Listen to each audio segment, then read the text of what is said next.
मैं आज अपने इस साकेत परिवार की ओर से अपने प्रतापगढ़ के ही मूल निवासी डॉक्टर राजेश शर्मा साहब का बहुत बहुत हार्दिक अभिनंदन करते हैं और पूरी किसानी समाज के साथ प्रार्थना करते हैं कि वे डॉक्टर साहब के अंदर इतनी शक्ति दें, इतनी बुद्धि दें, इतना यश दें, कीर्ति दें कि वो न केवल अहमदाबाद विश्वविद्यालय में एक विशिष्ट स्थान पर बनाएं, बल्कि पूरे भारतवर्ष में आपका नाम हो जाए। डॉक्टर साहब का एक छोटा सा परिचय मैं आप लोगों तक बता दूं कि डॉक्टर साहब क्या है, क्यों इनका लेक्चर बहुत जरूरी है और आपसे किस तरह से ये जुड़े हुए हैं। यद्यपि आपका कोई शेड्यूल प्रोग्राम नहीं था यहाँ प्रतापगढ़ के लिए, लेकिन आप आए हुए थे प्रयागराज, हमारे कुलपति जी से मिलने आपको जाना था। मैंने बीच में आपको इंटरसेप्ट कर लिया। कल हमारी इनकी जब मुलाकात हुई तो मैंने बीच में ही इनको रोक लिया है। मैंने कहा इलाहाबाद के पूर्व आप हमारे बच्चों को आशीर्वाद दे करके ही जाइए। जो स्कूल एक्रेडिटेशन हिंदुस्तान में चल रहा है, आपने उसका ड्राफ्ट किया है, पूरा मसौदा तैयार किया है। अब आप समझ गए होंगे कि भारत सरकार आपको क्या समझती है, हमारे विश्वविद्यालय आपको क्या समझते हैं, ये आप जान गए होंगे। आज एक बड़ी दुविधा की स्थिति चल रही है।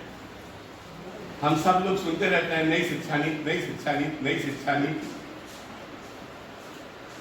सबके मन में ये उत्कंठा है कि आखिर ये नई शिक्षा नीति है क्या चीज और ये किस तरह से हमारे बच्चों को इफेक्ट कर रहा है।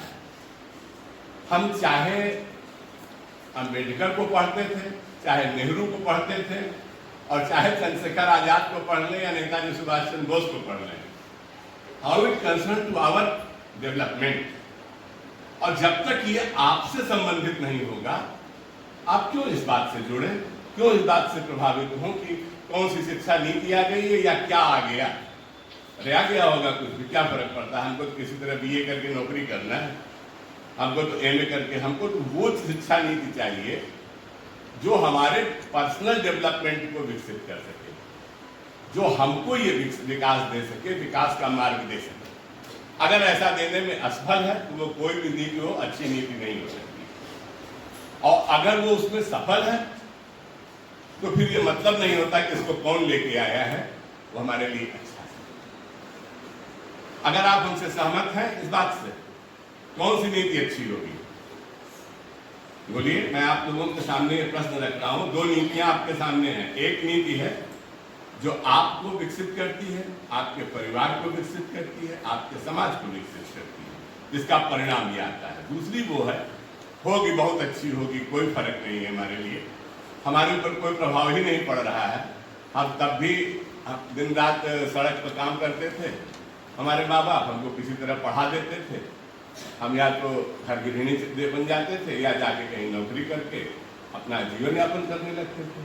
और आज भी वो नीति वही करवावे तो हमारे ऊपर क्या फर्क पड़ा, हम क्यों जाए उससे परेशानी होने। होगी नहीं शिक्षा नीति, किसी ने बनाया हो, क्या फर्क पड़ रहा है।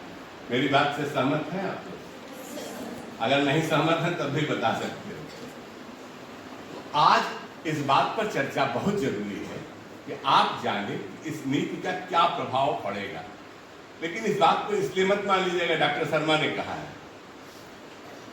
गौतम बुद्ध ने एक बात बहुत अच्छी कही थी जब उनके शिष्य आनंद ने उनसे एक प्रश्न रखा। तो उन्होंने कहा कि आनंद, दुनिया में किसी भी बात को इसलिए स्वीकार नहीं कर लेना चाहिए ये बुद्ध कह रहे हैं, गौतम कह रहे हैं। इसको इसलिए स्वीकार कीजिए कि आपका हृदय उसको स्वीकार कर रहा है, आपका मस्तिष्क उसको स्वीकार कर रहा है और उस बात के परिणाम आपके हितों की रक्षा कर रहे हैं। अगर ये बात, जो बात डॉक्टर शर्मा कहते हैं, वो आपके लिए हितकारी है तो जरूर इसको अडॉप्ट कर लेना। अगर वो आपके लिए हितकारी नहीं है तो उसको सुन के हटा देना अपने कार्य से। मैं आपके सामने ये बात कह रहा हूँ, ये सबके लिए कह रहा हूँ, अपने लिए भी कह रहा हूँ, सबके लिए कहता हूँ कि कोई भी बात इसलिए बिल्कुल स्वीकार मत कीजिए कि आपके किसने कहा है, चाहे जिसने कहा हो। अगर वो हमारे पर्सनालिटी को सूट नहीं करता है, हमारे लिए सूट नहीं करता है, तो हमारे लिए उसका कोई मतलब नहीं। और यही आपके अंदर कॉन्फिडेंस लेवल होना चाहिए कि आपके अंदर, अगर आपके मम्मी पापा पूछे बीच में क्या पढ़ाई हो रही है, अरे हो रही होगी हमारी पढ़ाई, हमारा परिणाम बताएगा कि हमने क्या पढ़ा है। हमारे अंदर ये कॉन्फिडेंस होना चाहिए कि हम जो कह रहे हैं हम उसको करके दिखाएंगे। हो सकता है एग्जाम में फेल हो जाए, कभी कोई फर्क नहीं पड़ता है। अगर हमारे व्यक्तित्व में वो क्षमता है तो कभी न कभी उभर के सामने आ जाएगी। भाई वो 5 क्वेश्चन हमारे हम पढ़े हुए नहीं आए, 95 हमने पढ़े थे, वो आया नहीं पेपर में, हम नहीं लिख पाए उसको। पेपर बहुत अच्छा आया था, हमारे उंगली में चोट लग गई, नहीं लिख पाए, हम फेल हो गए। तो इसका मतलब ये थोड़ी कि हमारे अंदर ज्ञान की कमी आ गई थी या हमारे व्यक्तित्व में कोई कमी आ गई थी। वो तो उस क्षण का परीक्षण था जिस क्षण परीक्षा दे रहे थे आप। दुनिया में कोई ऐसी परीक्षा नहीं है जो आपके व्यक्तित्व को सही सही आंक सके। उसको सबसे अच्छा कोई आंक सकता है तो आप ही आंक सकते हो। और अपने उस व्यक्तित्व को आप सदैव सुरक्षित रखिए, बचा के रखिए, आपका कभी नुकसान नहीं होने वाला है। अपने ऊपर विश्वास रखिए और यह मान के चलिए कि जो आप हो वो दुनिया में कोई नहीं हो सकता है। जो शक्ति आपके अंदर है वो दुनिया में किसी के अंदर नहीं है। आपके अंदर की शक्ति सर्वोपरि है और उससे ऊपर कुछ भी नहीं है। बस यही कॉन्फिडेंस लेवल आपको कहीं भी ले जा सकता है। जो काम एक व्यक्ति कर सकता है वो आप भी कर सकते हो। इसके लिए किसी भी न तो प्रोत्साहन की जरूरत है न किसी की जरूरत है। जामवंत जी ने यही तो किया था, हनुमान जी को केवल आभास कराया था कि आपके अंदर वो शक्ति है कि आप समुद्र को पार कर सकते हो। उन्होंने कहा क्या तुम सोच रहे हो हनुमान, क्या सोच रहे हो, अपनी शक्ति को पहचानो ना। आप सोचो नहीं, अपनी शक्ति को पहचानो, उठो, जागो और अपने अभीष्ट को प्राप्त करो। Thank you. बिना किसी औपचारिकता के श्रद्धेय श्रीवास्तव जी का, मैडम का, प्रिंसिपल मैडम का और सारे जितने भी स्टूडेंट्स यहाँ पर बैठे हैं, आप सभी का बहुत बहुत धन्यवाद।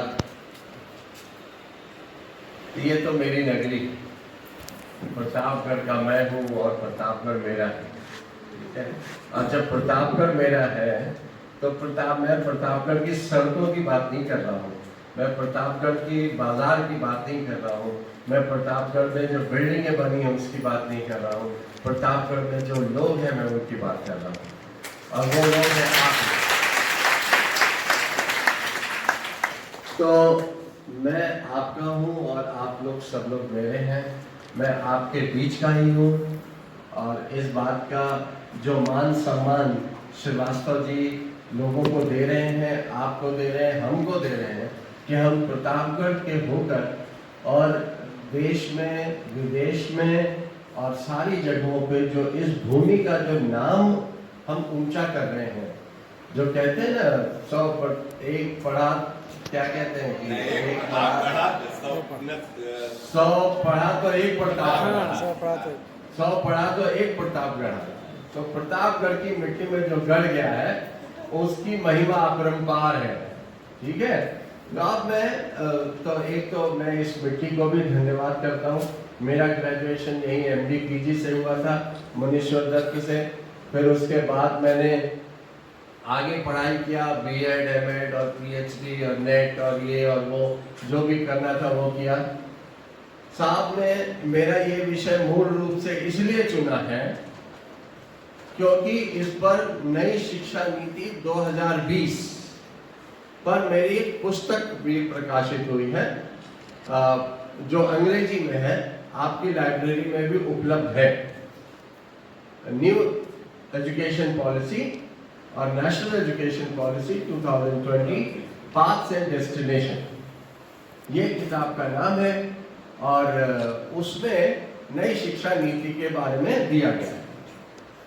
मुझे ऐसा थोड़ा सा मैं एक बार कंफर्म कर दूं कि हमारे सामने जो बच्चे बैठे हैं ये एक तो बीएड के हैं, ऐसा मैं मानता हूं। बीएड के बच्चे हाथ खड़ा करें। Okay, thank you. इसके बाद मुझे जो इस साइड में बच्चे बैठे हैं, मुझे लगता है वो शायद एमए एजुकेशन या बीए एजुकेशन के साथ वाले हैं। बीए के बच्चे हैं, हाथ खड़ा करें। ठीक है, बहुत अच्छा, बहुत अच्छा। बीए जो ग्रेजुएशन कर रहे हैं वो बच्चे भी आगे जाके, मुझे लगता है बहुत सारे बच्चे जो है बीएड स्ट्रीम में या दूसरे कोर्सेज में जाएंगे। तो आज मैं आप लोगों को, या आगे कुछ भी करेंगे, आज का जो विषय है वो बहुत इंपॉर्टेंट है आपको समझने के लिए।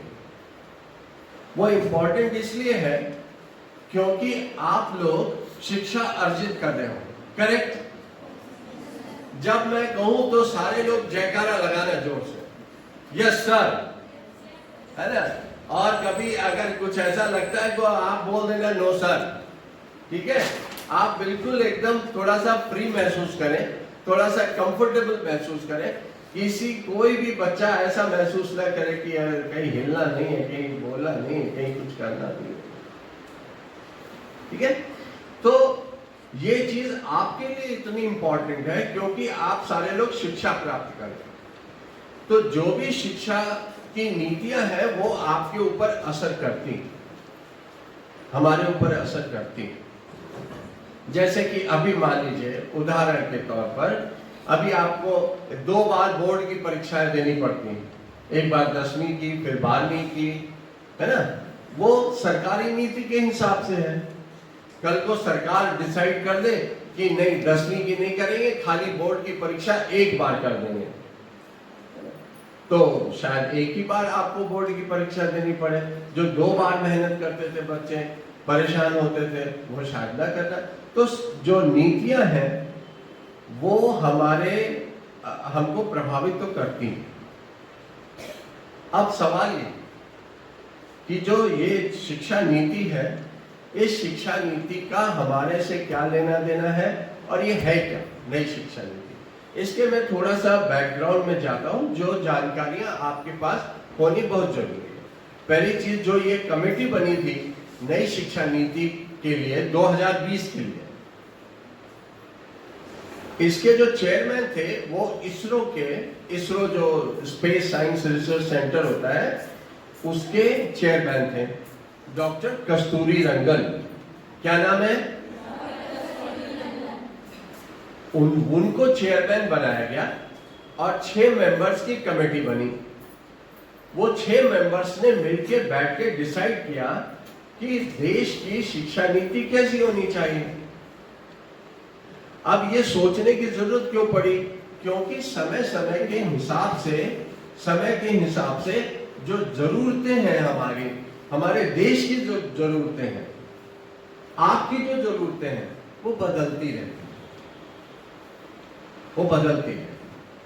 क्योंकि आज आपको शिक्षा नीति या शिक्षा ही आपको जब तैयार कर रही है, तो वो आपको आपके लिए तो तैयार कर ही रही है, आपका परिवार चलाने के लिए तो कर ही रही है, वो एक अलग बात है, लेकिन आपको देश के निर्माण के लिए तैयार कर। आप सारे जब तैयार हो रहे हो तो अपने परिवार के लिए तो हो गई, अपने परिवार के लिए भी खाओगे, खिलाओगे, ये तो करोगे, साथ में देश का निर्माण करोगे। तो उसके लिए जब तैयार होते हैं आप लोग, तो फिर नई नीतियां बनानी पड़ती है। एग्री? यस? ओके। अब देखो, ये जो नई नीति आई, मैं पुरानी नीतियों की मैं बात नहीं कर रहा हूं, जो इससे पहले आई थी। एक 1968 में आई, फिर 1986 में आई, 1968 और फिर 86 में। ये भी याद रखना, कब आई इससे पहले? 1968 और फिर 86। एकदम आसान है याद रखना, ठीक है? तो कब आई? एक 1968 में आई, फिर उसके बाद और अब कब आई? 2020 में। ये भी आसान नंबर है याद रखने के लिए, 2020। ठीक है, 2020 में ये एजुकेशन पॉलिसी आई। इसका नाम है नेशनल एजुकेशन पॉलिसी, राष्ट्रीय शिक्षा नीति 2020। इसकी कमेटी बनी, कमेटी ने ड्राफ्ट तैयार किया, बोले अभी क्या किया जाए कि बच्चों को फायदा हो, शिक्षा में जो लोग तैयार हो रहे हैं उनको फायदा हो, जो पढ़ा रहे हैं उनके लिए भी अच्छा हो, देश के लिए अच्छा हो, बच्चों के लिए अच्छा हो। तो फिर इस कमेटी ने कुछ रिकमेंडेशन दी और इस कमेटी का काम पहली क्लास से लेके हायर एजुकेशन और उसका किस तरीके से जो लोग संचालन करते हैं सबके लिए था, सबके लिए उसने बात की।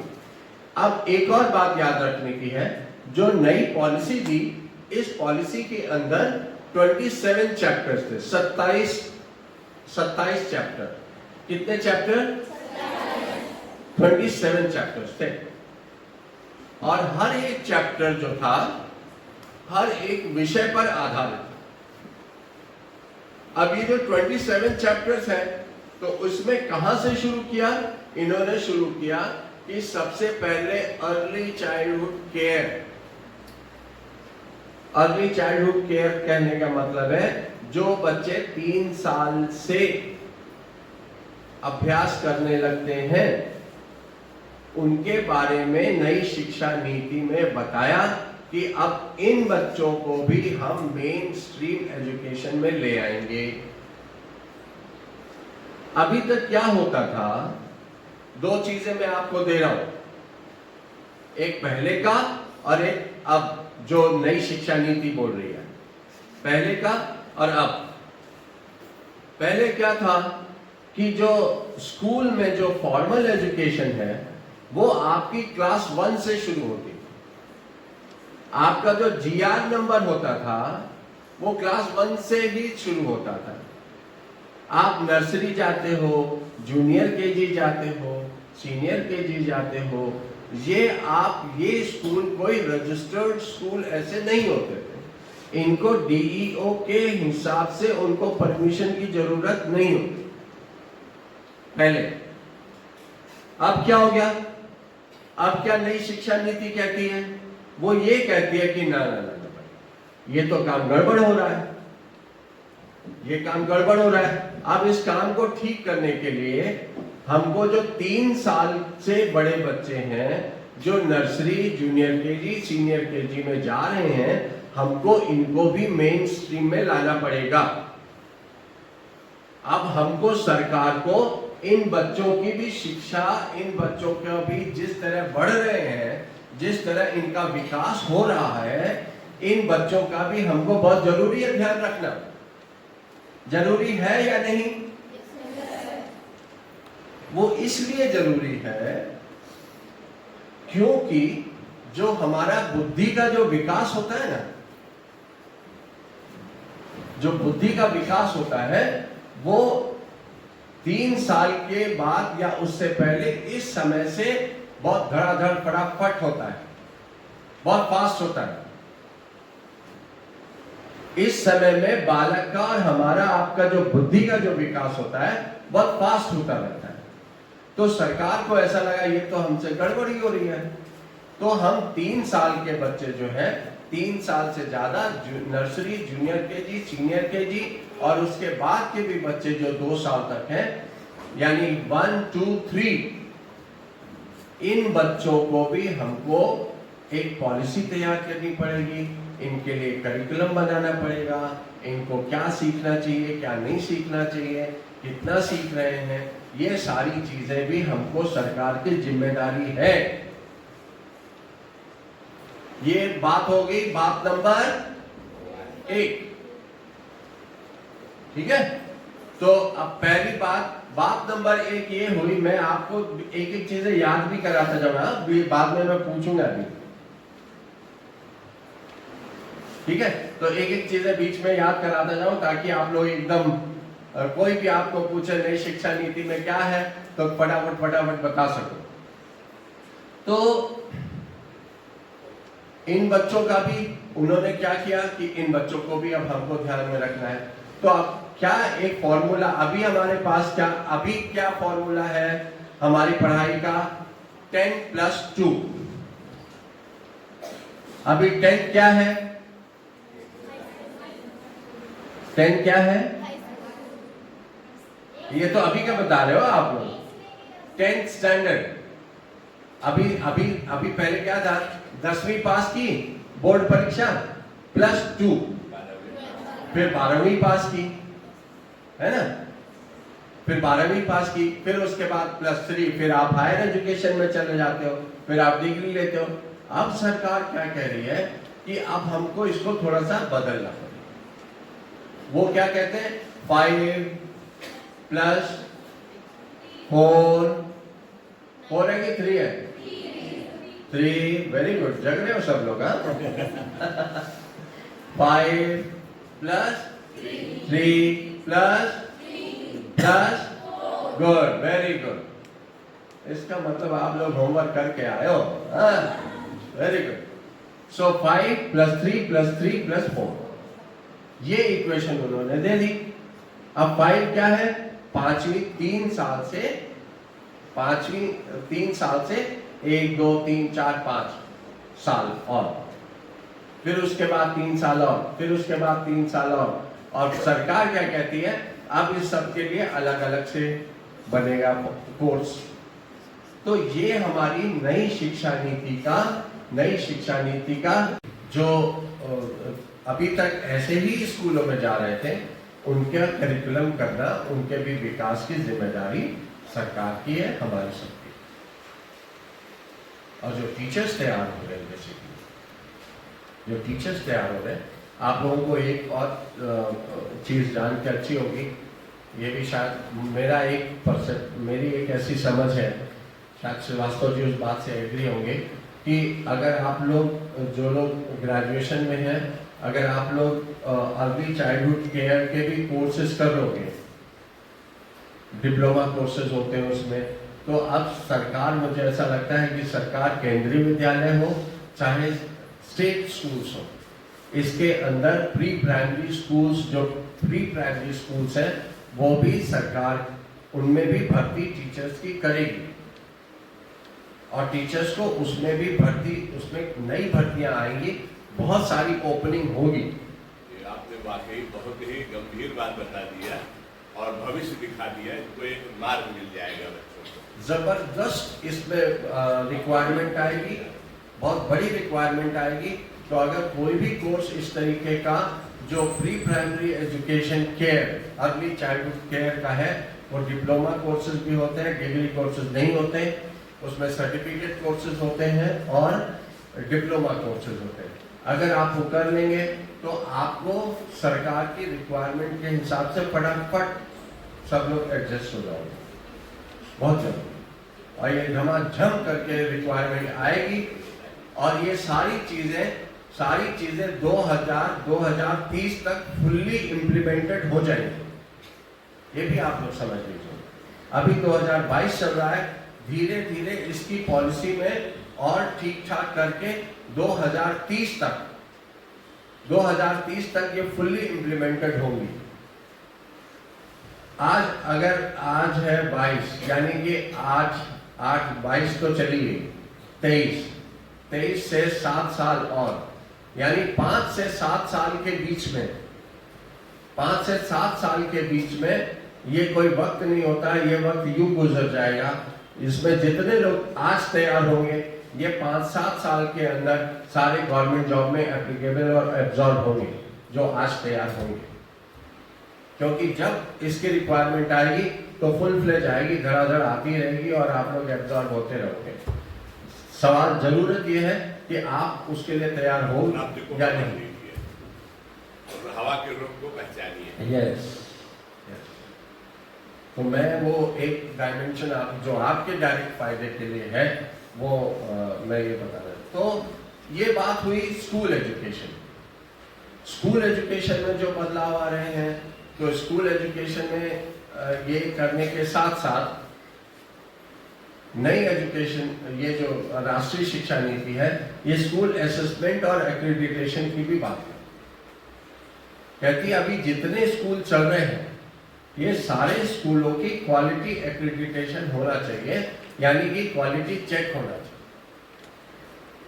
हम लोग जब तैयार होते हैं तो शीशे के सामने जाके खड़े होके देखते हैं, हाँ, है ना, बहुत बढ़िया, आज तो मैं बहुत फर्स्ट क्लास लग रहा हूँ या लग रही हूँ।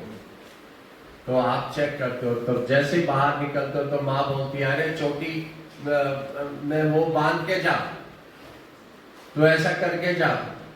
तो कुछ ना कुछ माँ भी कमेंट करती है, बताती है, बहन है वो बताई कि देखो और अच्छा हो जाएगा। तो इस तरीके से एक्रेडिटेशन का भी काम यही है कि जब कोई भी स्कूल या कॉलेज जब तैयार होते हैं तब बताते हैं कि वो देखते हैं, एक मिरर होता है, वो देखते हैं कि हाँ चलिए अब ये बढ़िया है, अब मैं बिल्कुल फिट हूँ, हमारा जो स्कूल या कॉलेज है वो बहुत बढ़िया काम कर रहा है। तब तक कोई एजेंसी आती बताती है, जैसे माँ बताती है, बहन बताती है, वैसे बताती है आप बहुत अच्छा कर रहे हो, बहुत सुंदर लग रहे हो, लेकिन इसमें एक दो चीजें और अभी कर दोगे तो बहुत बढ़िया हो जाएगा। तो राष्ट्रीय शिक्षा नीति के अंदर ये भी कहा गया है कि सारे स्कूल्स जितने हैं, सारे स्कूल्स का भी एक्रेडिटेशन होना चाहिए, और वो जो एक्रेडिटेशन होगा वो हर स्टेट के अंदर एक SCERT होता है, एक NCERT है, पता है? Very good.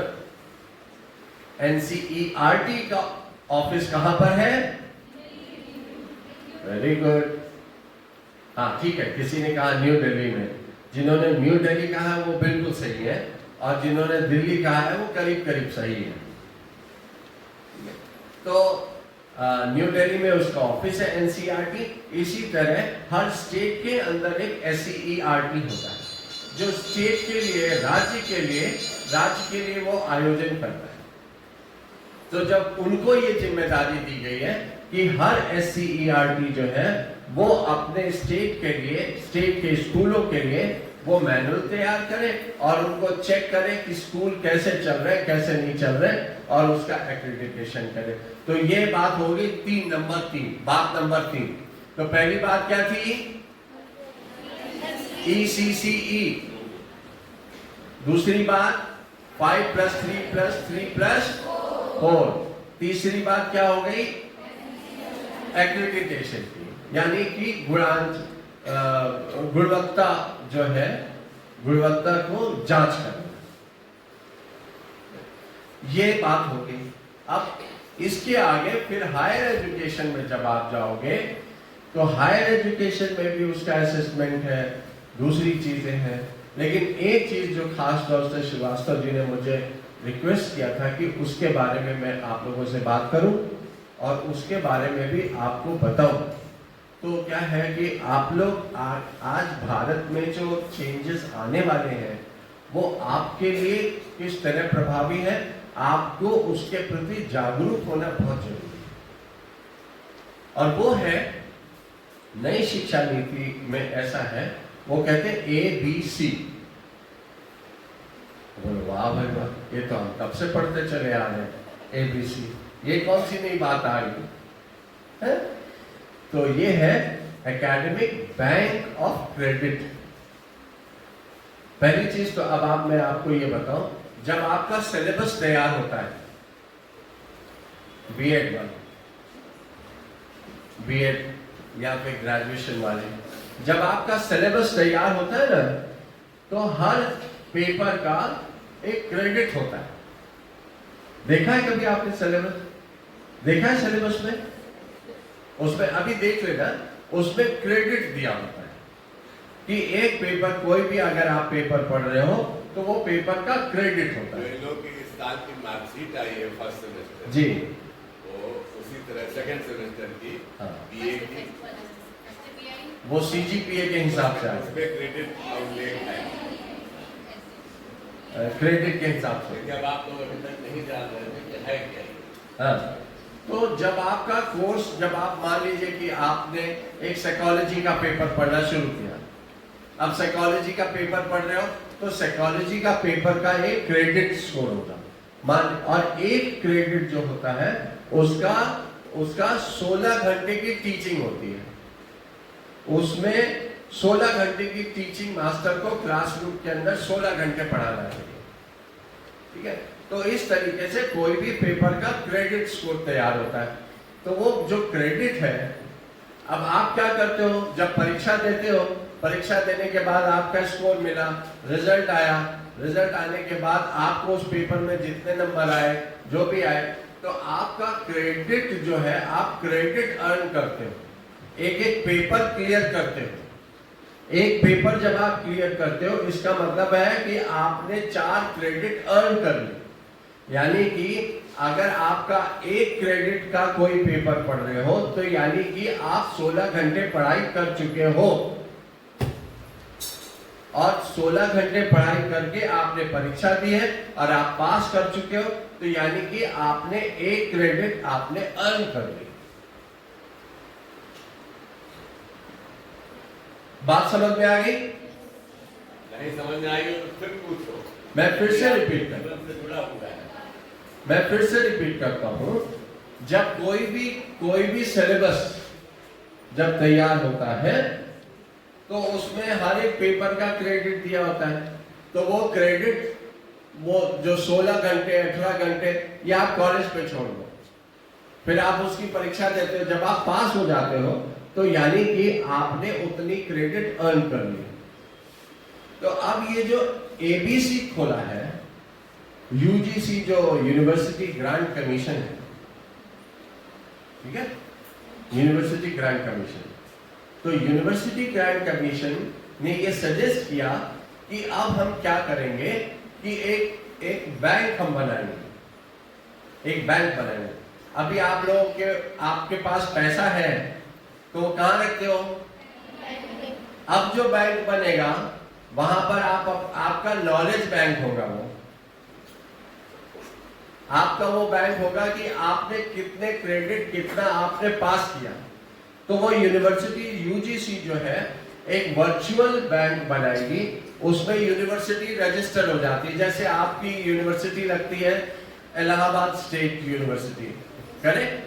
अब इलाहाबाद यूनिवर्सिटी अगर जुड़ती है तो इलाहाबाद यूनिवर्सिटी का एक अकाउंट हो जाएगा, और उस अकाउंट में हर स्टूडेंट का अकाउंट होगा, आपका अकाउंट हो जाएगा।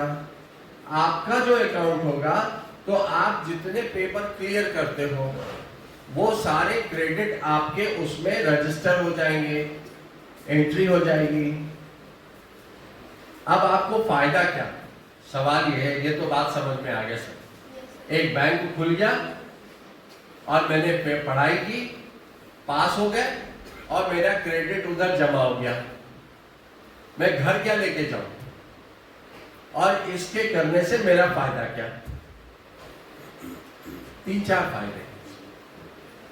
ये जो बैंक है, जब आप कोई कोर्स में रजिस्टर होते हैं तो उसके बाद मान लीजिए कि यहां पर साइकोलॉजी बहुत अच्छी पढ़ाई जाती है, बहुत बढ़िया साइकोलॉजी, तो आपने साइकोलॉजी का पेपर यहां से पढ़ लिया और फिर पता चला कि आपको अवध यूनिवर्सिटी की दूसरी कॉलेज में फिलॉसफी बहुत अच्छी पढ़ाई जाती है। बोले फिलॉसफी पढ़ने हमको वहां जाना है, हमको यहाँ फिलॉसफी नहीं पढ़नी, फिलॉसफी हम वहां से पढ़ेंगे और साइकोलॉजी हम यहाँ से पढ़ेंगे। ऐसा स्टूडेंट के पास फ्रीडम होना चाहिए या नहीं होना चाहिए? होना चाहिए ना? कितनी मजेदार बात है कि अगर आप जब सब्जी खरीदने जाते हो, एक सब्जी की दुकान पे देखते हो इसके यहाँ आलू बड़े मस्त हैं, बोले आलू इसके यहाँ से ले लेते हैं, टमाटर दूसरे वाले के यहाँ बड़े अच्छे हैं, टमाटर में दूसरे वाले के यहाँ से ले लेते हैं, करते हैं ना अपन ऐसा। तो हमको पढ़ाई में भी ऐसी आजादी होनी चाहिए, ऐसी फ्रीडम होनी चाहिए। कितनी मजेदार बात है कि हमको साइकोलॉजी यहाँ बहुत अच्छे से पढ़ाई जाती है, साइकोलॉजी में यहाँ पढ़ूंगा और फिर फिलॉसफी मुझे दूसरे कॉलेज में पढ़ाई, वो फिलॉसफी वहां पढ़ूंगा। टीचिंग प्रैक्टिस मुझे तीसरे कॉलेज में पढ़ाई जाती है, वहां से बड़ी अच्छी टीचिंग प्रैक्टिस करा देते हैं, वहां करूंगा, और चौथा कुछ पेपर टेक्नोलॉजी में चौथे कॉलेज से करूंगा। तो आपको जहां जहां जो बढ़िया बढ़िया सब्जी मिले वो सब्जी आपको खरीद लेने की बाजार में से, बढ़िया बढ़िया आपके बैग में फर्स्ट क्लास बैग। यानी इससे रिजल्ट क्या होगा? जब आपने बढ़िया आलू खरीदे, बढ़िया टमाटर खरीदे, बढ़िया गोभी खरीदी, बढ़िया मटर खरीदे, सब ताजे फ्रेश, घर में जाके सब्जी बनाओगे तो कितनी मस्त बनेगी, है ना? इसी तरीके से अगर आपने अच्छी कॉलेज से साइकोलॉजी सीख ली, बढ़िया कॉलेज से फिलॉसफी सीख ली, अच्छी कॉलेज से टेक्नोलॉजी सीख ली, और दूसरी अच्छी कॉलेज से आपने टीचिंग प्रैक्टिस सीख ली, तो अब जो टीचर तैयार होगा वो कैसा बढ़िया तैयार होगा कि नहीं होगा? तो इसका मूल उद्देश्य यही है, इस चीज का मूल उद्देश्य यही है कि हर बढ़िया प्रोफेशनल स्किल्ड पर्सन तैयार होना चाहिए, कौशल्य से एकदम भरपूर तैयार होना चाहिए। जहां पे भी आपको मजा आए, वहां जहां से आप बढ़िया सीख सकते हो वहां पर से आप सीखो, और वहां पर से आप तैयार हो। तो ये अच्छा, अब होगा क्या? बोले ये तो बड़ी अच्छी बात है सर, लेकिन थोड़ा ट्रांसपोर्टेशन का दिक्कत होगा। एक दूसरी कॉलेज कहीं और है, तीसरी कॉलेज कहीं और है, एक ये मान के तो हम रिक्शा लेकर इस कॉलेज में आते हैं, किसी भी तरीके से तो हम इस कॉलेज में आते हैं। अब लेकिन सीखने के लिए तो बेटा जाना पड़ेगा, सीखने के लिए तो मेहनत करनी पड़ती है। इसका रास्ता अभी मैं बताऊंगा, और वो सर रास्ता बता देंगे, आपके लेक्चर के बाद वो सर रास्ता तैयार कर देंगे, ठीक है? तो वो सर तो ऐसा भी कर सकते हैं, आपको कहीं जाने की जरूरत ही नहीं, सारी बढ़िया की बढ़िया फैकल्टी इधर ही कर देंगे, सारी बढ़िया फैकल्टी सब इधर ही कर देंगे, बोलेंगे अब आपको कहीं जाने की जरूरत है, और जाने की जरूरत भी नहीं पड़ेगी, ऐसा भी हो सकता है। तो ये जो अब क्या होगा कि आप क्या करोगे, आपने परीक्षा दी, उसके बाद आपका जो क्रेडिट अर्न किया है वो आपके बैंक में डिपॉजिट हो जाएगा। वो आपने दूसरे कॉलेज से पढ़ाई की, वहां की परीक्षा देके वहां से क्रेडिट अर्न की, आपका आपके बैंक में डिपॉजिट हो जाएगा। फिर जो मार्कशीट आपको मिलेगी, फिर जो रिजल्ट आपको मिलेगा, वो आपने जहां से एनरोल किया वहां से आपको रिजल्ट मिलेगा, जिस यूनिवर्सिटी से किया वहां से मिलेगा, मगर आपने अर्न अलग अलग जगह से किया है। तो सरकार का क्या उद्देश्य है कि वो एक ऐसा बैंक बनाना चाहती। ये प्रैक्टिस फॉरेन कंट्रीज में बहुत ज्यादा है, विदेशों में बहुत ज्यादा है, और इसमें ओपन स्कूलिंग जो है, जो करस्पॉन्डेंस कोर्सेज हैं, ओपन स्कूल समझते हैं ना, ओपन स्कूल, करस्पॉन्डेंस स्कूल, इनको भी इंक्लूड किया गया। मगर अभी हमारा हिंदुस्तान है तो आप जानते हैं हमारे पास कई समस्याएं भी हैं, लिमिटेशंस हैं, चीज़ों को इम्प्लीमेंट करना आसान नहीं होता। विदेशों की बात अलग है, वहाँ जनसंख्या कम है, रिसोर्सेज ज़्यादा है, हमारी जनसंख्या ज़्यादा है, रिसोर्सेज कम है, हमारे पास बिल्कुल उल्टे चैलेंजेस हैं। तो उसमें क्या होता है, अब उनके यहाँ क्या है, अब इसमें क्या करना चाहिए, आपको लेक्चर्स भी आप अपने तरीके से चूज कर सकते हो, कब हमको पढ़ना है, किससे पढ़ना है। तो फॉरेन कंट्रीज में तो आपको 24 आवर्स, टोटल 24 घंटे आपका स्कूल ओपन है। यहां अभी हमारे पास वो लिमिटेशंस, वो रिसोर्सेज, वो सारी चीजें इंप्लीमेंट करना, मगर सरकार की मंशा है, हमारा उद्देश्य है कि हम बेहतर से बेहतर चीजें विद्यार्थियों तक पहुंचाएं, बेहतर से बेहतर चीजें विद्यार्थियों को मिले। तो आपका जो क्रेडिट स्कोर, क्रेडिट तैयार होता है, वहां से आपका सर्टिफिकेट जनरेट होता है, और देश को एक बहुत प्रतिभाशाली और बहुत तैयार इंसान मिलता है, जो कि टीचिंग प्रोफेशन हो या दूसरा कोई भी प्रोफेशन हो, उसमें बहुत अच्छे से एक्सेल कर सकता है। अच्छा, अब इसमें आपको एक तो फायदा ये हो गया कि आपको फ्रीडम है, फ्रीडम ऑफ चॉइस ये है कि आप कहां से पढ़ो। इसके साथ में आपको ये भी फ्रीडम है कि आप कब पढ़ो। मान लो कई बार हमारे यहाँ ये होता है, खास तौर से बहनों के साथ तो ये और भी चैलेंजेस रहते हैं। ग्रेजुएशन का 2 साल किया, तब से घर में शादी तय हो गई, बोले चलो अब शादी करो जाओ। ग्रेजुएशन कर लिया, बीएड करने पहुंचे, बीएड 2 साल का है, बीएड 1 साल का कर रहे हैं, और उसके बाद शादी आदि तय हो गई, बोले अब जाओ, अब तुम्हारा बीएड छूट जाता है। कई बच्चों का, लड़के तो वैसे ही नहीं पढ़ते हैं।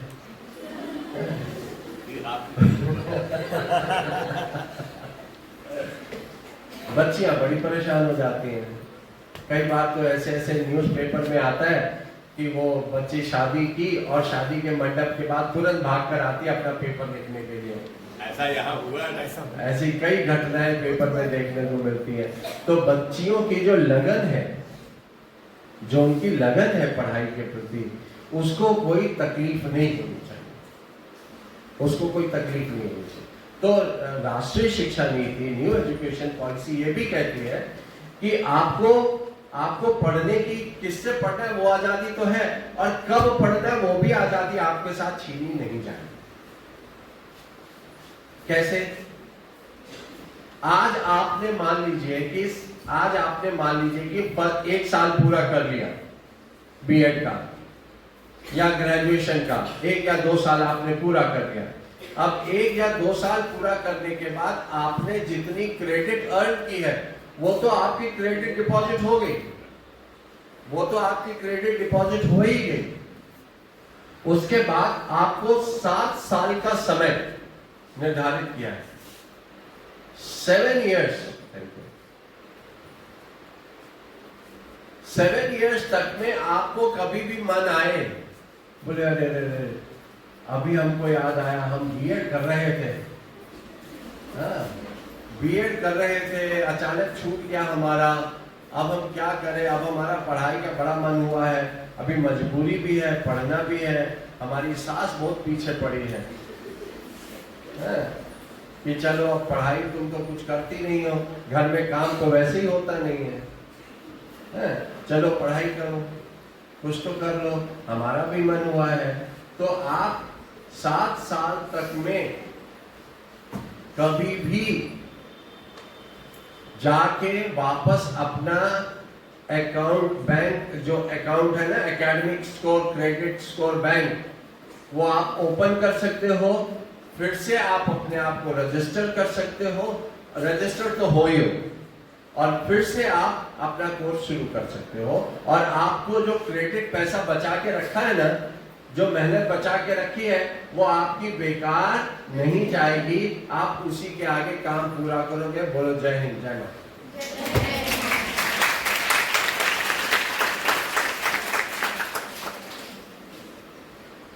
हो गया ना 2 फायदा आपको, बैठे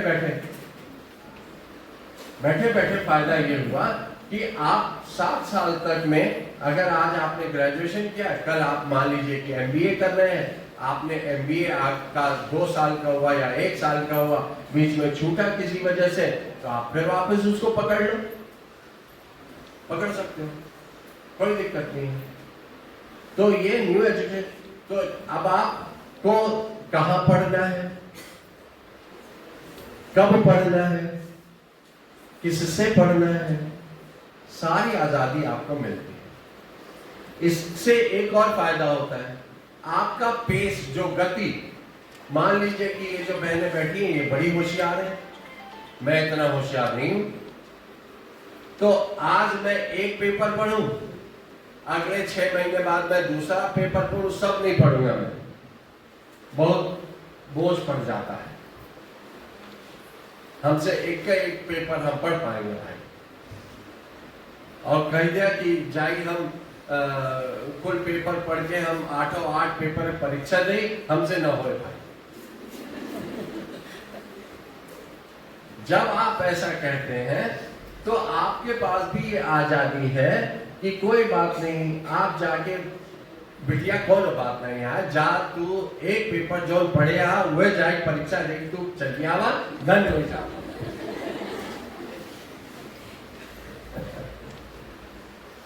बस आप जाइए, वो दे दीजिए, फिर उसके बाद आप दूसरे। तो ये आपके पेस पर है, आपकी गति के अनुरूप भी शिक्षा नई शिक्षा नीति कहती है। आपको टेंशन लेने की जरूरत नहीं पढ़ाई लिखाई के मसले। मगर क्यों करती है ऐसा? सवाल यह है कि शिक्षा में जब तक टेंशन ना हो तब तक कोई पढ़ेगा क्या? तो फिर, मगर एक बात बच्चों ध्यान रखो, शिक्षा का मूल मंत्र यही है कि शिक्षा टेंशन लेने की चीज नहीं है, शिक्षा को आनंद लेने की चीज है। जब तक आप पढ़ाई में आनंद नहीं लोगे, जब तक आप पढ़ने में कुछ नया सीखते हो, आप छोटे बच्चों को देखो, छोटे बच्चे जब कुछ नया सीखते हैं ना, तो कैसे उनकी आंखों में चमक आ जाती, अरे वाह ये देखो सुई में धागा डाल लिया मैंने,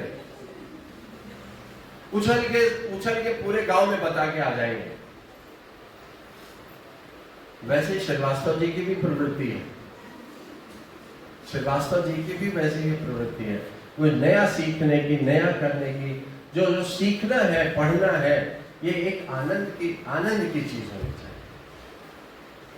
आज अगर आप एक चैप्टर पढ़ते हैं, मान लीजिए कि आज आपने किसी हुमायूं के बारे में पढ़ लिया, महाराणा प्रताप के बारे में, तो आपको आपका मन भर जाना चाहिए, अरे वाह ऐसा था महाराणा प्रताप, अरे वाह ऐसा था ये, अरे वाह हमारी संस्कृति ये है, अरे वाह लता मंगेशकर इतना अच्छा गाती थी, इसने इतने गाने गा लिए। ये सारी चीजों का आपको आनंद लेना चाहिए। जब तक आप स्ट्रेस में पढ़ाई करोगे, बोझ बनकर इसको रखोगे, तब तक आपका जो योगदान है राष्ट्र के लिए, आपके अपने परिवार के लिए, वो आप पूरा नहीं दे पाओगे। आप नई चीज खोज नहीं पाओगे, नया रास्ता नहीं निकाल पाओगे। लोग कहते हैं हिंदुस्तान में इतनी पॉपुलेशन है, मगर यहां से नोबेल प्राइज विनर तो आते ही नहीं। नोबेल प्राइज जितने हैं वो वेस्ट वाले ले जाते हैं, दूसरे कंट्रीज वाले ले जाते हैं। नई खोजें वहां होती रहती हैं, नई खोजें वहां इसलिए होती रहती हैं क्योंकि वहां पर उनके ऊपर स्ट्रेस नहीं है, बोझ नहीं है। वहां पर उनकी सरकार, अगर आप कुछ नहीं भी पढ़ो तो भी उनकी सरकार उनको जेब खर्च देती रहती है, बोलती चिंता मत करो, तुम आराम से रहो। हमारे ऐसी व्यवस्था नहीं है, क्योंकि हमारी जनसंख्या, हमारे पास रिसोर्सेस कम है, रिसोर्सेस कम है, मगर हमको इसी में जीना है, इसी में हमको अपने देश को आगे बढ़ाना है, इसी में से हमको एक नया भारत क्रिएट करना है, और वो सब आपके हाथ में, और आपके अंदर वो ताकत है, और आपसे ही होगा। अगर आप नहीं कर सकेंगे तो कोई नहीं कर सकता। मैं बहुत बहुत धन्यवाद देता हूँ श्रीवास्तव जी का। एनईपी नेशनल राष्ट्रीय शिक्षा नीति के अंदर और भी बहुत सारी बातें हैं जो कि हायर एजुकेशन लेवल पे कही गई हैं। मैं उन बातों को यहाँ पर आपके सामने रख कर और आपको बहुत ज़्यादा बोर नहीं करना चाहता हूँ, और आप लोग जितना बोर हुए हो, जितना आपने बर्दाश्त किया है मुझे थोड़ी देर, उसके लिए अगर आपको आनंद आया है वास्तव में, और अगर आपको प्रेरणा मिली है, अगर आपको ये लगता है कि आप प्रतापगढ़ की मिट्टी के लिए, इस देश की मिट्टी के लिए एक अमूल्य कण हो, एक अमूल्य कण, इसी में से कोई नया वृक्ष जो उत्पन्न होगा और उस पूरे प्रकृति को, पूरे देश को एक नाम रोशन देगा, तो वो सब आप ही लोग हैं। अगर आप वो समझते हैं तो मैं उसका आभार व्यक्त करता हूँ कि आपने वो चीज़ अपने जहन तक उतारी है और आप उसका पूरा लाभ उठाएंगे। आपका उत्तम भविष्य हो, आप उज्जवल भविष्य हो, आप लोग साकेत कॉलेज का अपना नाम रोशन करेंगे, इस आशा के साथ धन्यवाद।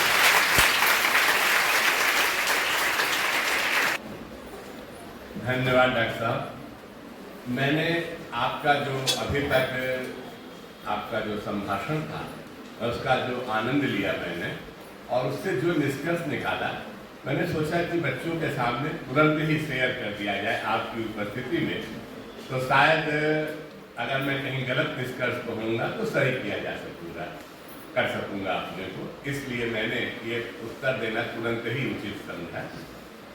आपने पहला जो बच्चों के हित की बात बताई कि अगर ये लोग 3 से 5 वर्ष तक के बच्चों के बारे में कोई ऐसा कोर्स करते हैं अर्ली चाइल्डहुड केयर का, तो ये जल्दी ही सरकारी सेवा में एब्जॉर्ब होंगे, क्योंकि 2030 तक ऐसी नीतियां आएंगी जिससे कि इनको लाभ मिलेगा। और मैं समझता हूं कि इन बच्चों के जॉब में आने का जो समय होगा वो वही पीक समय होगा, क्योंकि हमारे बच्चे जो है ये अभी सब 16-17 साल की एज में है, और जब ये जॉब के समय में पहुंचेंगे तब तक वो समय आ चुका रहेगा। तो एक विद्यालय होने के नाते, और खास तौर से मैं अपने इन बच्चों के साथ जिस तरह का जुड़ाव रखता हूँ कि इनके हंसने पर मैं हंसता हूँ, इनके रोने पर मैं रोता हूँ, तो मैंने ये निर्णय लिया कि मैं अभी आपसे थोड़ी देर बाद 10 मिनट बाद या टेलीफोनिक उसमें मैं आपसे पूछूंगा कि इसका रिकॉग्नाइज्ड कोर्सेस कहाँ से अवेलेबल होंगे, क्योंकि जो एनटीटी है इसकी ज़्यादातर फर्जी केसेस हैं, फर्जी कोर्सेस चल रहे हैं। अगर हमारे बच्चे कहीं उसमें इन्वॉल्व हो गए हम लोगों के इस वार्तालाप के उसमें कि कहीं भी एनटीटी चल रहा हो हम उसमें ज्वाइन कर लें, तो इनका नुकसान हो जाएगा। हम लोग ऐसे कोर्सेज की तलाश करते हैं और प्रयास करते हैं कि इनके लिए हम किसी छत के नीचे उपलब्ध कराएं। दूसरा एक जो आपने प्रश्न उठाया बच्चों के दृष्टि से, मैंने सारे बच्चों के हित वाले बातें, बाकी तो हम आप डिस्कस कर लेंगे, एकेडमिक बातें हैं। जहाँ तक बच्चों के हित की बात है, अब मैं ये बताना चाहूँगा, मैंने यही समझा है, अब आप उसको करेक्ट कीजिएगा अगर गलत हो। अब टीचर्स को अपने को अपडेट करना होगा। अगर ये अपडेटेड नहीं होंगे तो पॉलिटिक्स के बच्चे को, अगर पॉलिटिक्स यहाँ अच्छा लग रहा है और सोशलॉजी की टीचर अच्छा नहीं दे पा रही हैं, तो ये दूसरे स्कूल से पढ़ करके भी हमारे यहाँ एग्जाम दे लेंगे। उनको वहाँ की अटेंडेंस वेरीफाई करानी पड़ेगी, एग्जाम दे लेंगे। लेकिन ये हमारे टीचर्स के लिए बहुत बड़ी चुनौती है अगर ये अपडेटेड नहीं होंगे। बच्चों, मैं बीएड के बच्चों से खास तौर से अक्सर कहा करता हूँ कि अगर आप टाइम से नहीं आ रहे हो, क्लासेस नहीं कर रहे हो, तो आप अच्छे टीचर नहीं बन पाओगे, और अच्छे टीचर नहीं बनोगे तो आप भविष्य में 0 क्रेडिट बैंक में रहोगे, और अगर 0 क्रेडिट बैंक में आप रहे तो आपका भविष्य क्या होने वाला है आप सोचो। अगर आपको सचमुच में अच्छे क्रेडिट में आना है तो आपको अच्छा टीचर बनना होगा, तभी बच्चे आपसे पढ़ेंगे। कितनी बड़ी बात है, पास आप करोगे एग्जाम, नंबर आपका टीचर पाएगा। अगर आपने पास किया बीए का एक पेपर, एक ऐसा पेपर जिसके 4 क्रेडिट थे, तो 16 घंटे आपके टीचर ने एग्जैक्ट पढ़ाया है, उसका क्रेडिट उसको मिलना है। आपके मूल्यांकन किससे हो रहा है? जो प्रोडक्ट हम तैयार कर रहे हैं, हमारा मूल्यांकन उससे हो रहा है जो प्रोडक्ट हम तैयार कर रहे हैं। अगर हमारी मूर्तियां अच्छी बन रही हैं तब तो हम अच्छे शिल्पकार हैं, और अगर मूर्तियां अच्छी नहीं बन रही तो हम शिल्पकार अच्छे नहीं है, हमारा भी क्रेडिट चल रहा है। ये तो टीचर्स का हुआ। अब अगर सारे टीचर्स का समग्र अच्छा क्रेडिट आया तो वो कॉलेज अच्छा क्रेडिट स्कोर अर्जित करेगा। यानी अगर हमको भी जीना है, इस टारगेट को जीना है, तो अपने टीचर्स को इस बात के लिए रिवर्स करना है, भाई आप अपडेटेड रहो, अगर बच्चे का खराब हुआ तो आप चले जाओ। अब हमारे पास ये ऑप्शन नहीं बचा कि हम मिस्टर एक्स को इस बात के लिए केवल एडजस्ट करते रहे कि हमारे मित्र का बेटा है। अगर ऐसा हमने किया तो वो सब्जेक्ट हमारा खराब हो जाएगा, क्योंकि बच्चे उसमें अच्छा नंबर नहीं पाएंगे, बच्चे दूसरे कॉलेज के स्कोर लेके आएंगे तो हमारा स्कोर कम हो जाएगा। यानी आप तो डेवलप हो ही रहे हो, आपके साथ साथ आपके टीचर को डेवलप होना है, आपके साथ साथ आपके कॉलेज को डेवलप होना है। अगर ऐसा करने में कोई भी एक स्टेप चूकता है जिसका मूल्यांकन केवल आपके स्तर से होना है, तो पूरा का पूरा सिस्टम एक साथ नंबर पा रहा है और ऑटोमेटेड सिस्टम से नंबर पा रहा है। परिणाम आपका आएगा, बीएड आप पास करोगे, हम भी पास हो रहे हैं, आपके टीचर्स भी पास हो रहे हैं, और सबके बैंक में जमा हो रहा है कि उसका क्रेडिट क्या है। ये बहुत बड़ा चेंज हुआ है। तीसरी बात जो डॉक्टर साहब ने अभी बताई वो और भी महत्वपूर्ण है कि आप अपने किसी भी समय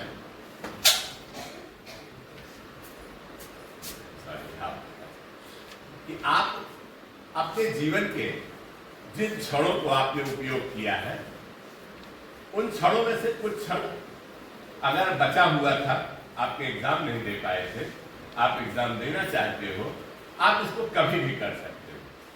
एक प्रश्न और डॉक्टर साहब ने उठाया कि आप कुछ यहां पढ़ लीजिए, कुछ वहां पढ़ लीजिए, कुछ वहां पढ़ लीजिए। ये कैसे संभव होगा? ये इतना आसान काम नहीं है। इसके लिए आपको ये इस बात का ऑप्शन है, कम से कम साकेत में तो मैं ऑप्शन अच्छे से देता हूं। अगर आपका टीचर का आपको लगता है कि आपको वो कोर्स अच्छा नहीं मिल रहा है, आप हमको बिना नाम के फीडबैक दे दीजिए, हम आपको अपडेट करेंगे, हर हालत में अपडेट करेंगे। और इस अपडेशन के लिए मैं आपके हित की बात तो कर ही रहा हूं, लेकिन इसमें मेरा हित भी इन्वॉल्व है, क्योंकि अगर आपके नंबर कम हुए तो कॉलेज का नंबर कम हो जाएगा।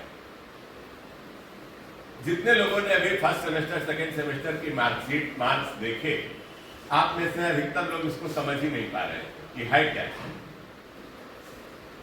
उसमें लिखा हुआ है 4 क्रेडिट, 12 क्रेडिट, 18 क्रेडिट, 16 क्रेडिट, क्या है ये? आज मैं समझता हूं कि कितने बच्चों के समझ में बात आ गई है, अपनी मार्कशीट कितने लोग समझ गए। जो लोग नहीं समझ पाए हैं, मैं उनके टीचर्स को ये चाहूंगा कि इस बात को जरूर समझाएं, क्योंकि अगर आपको अपनी मार्कशीट ही समझ में नहीं आ रही है तो आप आगे उसको पाने के लिए प्रयास भी नहीं करोगे। आप अभी तक जैसे 35% पाके पास हो रहे थे, आप समझोगे कि हम ऐसे ही पास हो रहे हैं, लेकिन आप ऐसे नहीं पास हो रहे हो। आपको अपने बारे में जानना बहुत जरूरी है। तो जो बच्चे समझ गए हैं वो अपने क्लासमेट्स को कोच करेंगे इस मामले में कि उनकी मार्कशीट क्या है। जैसे बीएड के अधिकांश बच्चे मुझे लगा कि समझ चुके हैं, मैं इनसे चाहूंगा कि बीए के हमारे बच्चों को, जो कि हम जब बताते हैं तो वो बात कम समझ में आती है, और जब आप फ्रेंड्स आपस में समझाते हो तो ये बात समझ में जल्दी आ जाती है। आप एक मार्कशीट को हाथ में लोगे, उसके सब कापियां लोगों को बंटवा दोगे, अब तब उसको जब आप समझाओगे कि इसमें जो लिखा हुआ है SGPT ये क्या है, इससे कैसे आपका आकलन होगा कि आप फर्स्ट क्लास पास हुए हैं। तो अब तो सुनने के आती है कि बच्चा हमारा फर्स्ट आया है, टापे टाप किया है। कुछ लोग बताते हैं कि हमारी बिटिया तुमको टापे टाप करी है, अब उसको उनको पता ही नहीं है। और अब की मार्कशीट देख के तो आप समझ पा रहे हो, तो अपने मम्मी पापा क्या समझाओगे कि टापे टाप करी हो कि 0 नंबर पाई हो, क्योंकि इसमें सभी पास दिख रहे हैं, इसमें सब पास दिख रहे हैं। आप पढ़ भी रहे हो, किसी को रोकने के लिए नियम भी नहीं है। अब आप ऐसा नहीं है कि एक सेमेस्टर में आपका नंबर कम हो गया, सेकंड नहीं करोगे, क्योंकि पास सब रहोगे। बात केवल इतनी है कि कैसे आप इसको क्लासिफाइड करोगे कि आप क्या हुए। इस क्लासिफिकेशन को जरूर समझिएगा। शायद आज की डॉक्टर साहब का जो मैंने इतना मूल्यवान समय चुराया, वो मेरा सफल हो जाएगा प्रयास, अगर आपको आपकी मार्कशीट समझ में आ जाएगी। और दूसरी बात ये समझ में आ जाएगी कि आप किस तरह से अपने टीचर्स का चयन कर सकते हो। जैसे बात है ना, जागो उपभोक्ता जागो, वैसे मैं कह रहा हूं जागो छात्रों जागो, अपने बारे में अपने को पहचानो। और हमको इस बात के लिए विवश करो कि हम अपने स्तर को उठाएं। इस बात के लिए हमको विवश कर दो, क्योंकि मनुष्य की प्रवृत्ति है आलस्य, हम भी आलस्य कर जाते हैं। ठीक है, ये दिनेश जी देख लेंगे, क्लासेस चल रहे नहीं चल रहे, अनुभव देख लेना, प्रभात देख लेना, वाई सो, मैं मैनेजमेंट देख रहा हूं, ये मेरी जिम्मेदारी है ना कि मैं देखूं कि आपने काम, आपने जो कार्य किया है, आप फीस दे रहे हो, उसका पूरी तरीके से आपको उसका उपयोग हो रहा है कि नहीं हो रहा है। इसके लिए आप जागो, हमको विवश करो, अपने अंदर वो कॉन्फिडेंस लेवल ले आओ कि आप अपनी बात हमारे मुंह पर कहने की ताकत साथ। अभी कल हमारी एक बेटी जो है, जो कि इसमें गोल्ड मेडल ले आई स्टेट में ट्रिपल जंप में, यहाँ के स्पोर्ट्स अफसर को मैंने किसी के थ्रू फोन करा दिया, तो वो उसको फील्ड में जाके डांटने लगी। वो बिटिया मेरी रोने लगी फोन पर मुझको। मैंने कहा मेरे बच्चे किसी को आप खुद नहीं रोते हैं, दूसरों को रुलाते हैं। आप कैसे कोई विवश कर सकता है? स्पोर्ट्स अफसर है, वो सरकारी सेवा में है, उनको आपको सारी सुविधा देना ही देना है। कोई कैसे कह सकती है कि हम इसको नहीं देंगे? मैंने कहा उठ जाओ, तुम हमसे कल मिलना, तुम्हारी बात कराएंगे और उनको इस बात के लिए विवश करेंगे कि सारी सुविधाएं वो आपको उपलब्ध करें, जिससे कि आप नेशनल में गोल्ड मेडल लेके आओ। मैं अपने बच्चों में कॉन्फिडेंस लेवल देखना चाहता हूं। मैं चाहता हूं कि आप कुछ ऐसा कर जाओ, खुद को कर बुलंद इतना, खुदा तुझसे तुमसे बता तेरी रजा क्या है। आप खुदा से कुछ मांगो नहीं, आप अपने अंदर वो जागृत करो कि आपसे पूछे भगवान से आपको क्या चाहिए। आप उसके सामने याचक बन के मत जाइए, आप विवश लीजिए। आपका इस मिट्टी पर, इस धरती पर, यहाँ के वायु पर, पानी पर पूरा अधिकार है, और उस अधिकार को प्राप्त करने के लिए आप बिल्कुल जागो। अगर आपको मैंने जगा दिया तो मैं अपने ये जो हमारी कार्यशाला है, जिसमें कि शिल्पकार लोग मिलकर मूर्तियां बना रहे हैं, आप सब वो मूर्तियां हो, वो पत्थर हो, जिसको कि हम लोग सजा करके अपने हमारे टीचर्स, वो शिल्पकार हैं जो आप अच्छी मूर्तियां बना के निकाल रहे हैं। कितना गर्व होता है जब हम जानते हैं कि हमारी एक बेटी जो है वो पूरे उत्तर प्रदेश की डिप्टी कमिश्नर है इनकम टैक्स में, लखनऊ में। हमें कितना आनंद आता है कि हमारी एक बेटी इंटरनेशनल खेल रही है पिस्टल शूटिंग में, और खासतौर से वो गांव की बेटी जो कि जो है केवल उसके पास कंचा के लिए भी नहीं पैसा निशान देना। हमारी बिटिया उस पर खेल के आ रही है, ट्रिपल कूद में जंप गोल्ड मेडल लेके आई, इसके लिए हम पूरी लड़ाई करेंगे। है बहुत लंबा विषय है और डॉक्टर साहब को जाना है, मैं इनका समय नहीं लूंगा। दूसरी बात, एक चीज और बता दें कि आप लोग अपना नाम रजिस्टर्ड करा दीजिएगा। मंडे से ताइक्वांडो के ट्रेनर आएंगे 1 से 2 यहाँ पर। जो लोग सीखना चाहते हैं वो लोग अपने टीचर्स को या अनीता मैडम को नोट करा देंगे। और संडे आपको बास्केटबॉल की ट्रेनिंग देने के लिए भी आएंगे। जो लोग संडे को आ सकते हैं वो बताएंगे, उनके लिए टाइम हम लोग अलग से फिक्स करेंगे। थैंक यू बच्चों।